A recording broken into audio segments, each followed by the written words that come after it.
అక్షరం ఉంది? టా ఇటు సైడ్ ఉందా అటు సైడ్ ఉందా చూడండి. ఇక్కడ ఉంది కదా టా. ఓకే ఇక్కడ చూడండి. సున్నా తర్వాత ఏం అక్షరం వచ్చింది ఇక్కడ? పా వచ్చింది. పా ఇక్కడ సైడ్ ఉందా అక్కడ సైడ్ ఉందా చూడండి. ఇక్కడ సైడ్ ఉంది. ఓకే ఇప్పుడు ఏంటంటే మనకి సున్నా తర్వాత వచ్చే అక్షరం ఇక్కడ ఉంటే కా నుండి నా వరకు మధ్యలో ఉంటే దాన్ని అని చదవాలి. అర్థమైందా? కక్క గగ్గ నుండి నా వరకు వర్ణమాల అందరికి వచ్చి కదా. కా నుండి నా వరకు వచ్చే అక్షరాలు కనుక సున్నా పక్కన ఉంటే దాన్ని ఏమని చదవాలి నానా? అని చదవాలి. ఏమనాలి? ఒకవేళ సున్నా పక్కన పాప బాబా నుండి బండిరా వరకు గల ఉన్న అక్షరాలు కనుక వస్తే దాన్ని ఏమని చదవాలి? అని చదవాలి. ఓకేనా? ఏమనాలి? అని చదవాలి. అర్థమైందా? కా నుండి నా వరకు సున్నా పక్కన వస్తే దాన్ని ఏమని చదవాలి?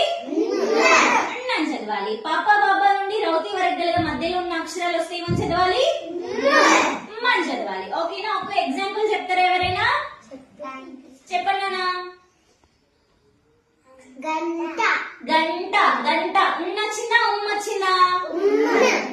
ఎన్న వచ్చింది. ఎందుకు వచ్చింది? సున్నా పక్కన ఏ అక్షరం ఉంది? టా ఉంది. టా ఇక్కడ సైడ్ ఉందా అక్కడ సైడ్ ఉందా? ఇక్కడ ఉంది కాబట్టి ఇక్కడ వస్తుంది గంట. Very good. ఎవరైనా వచ్చి పదం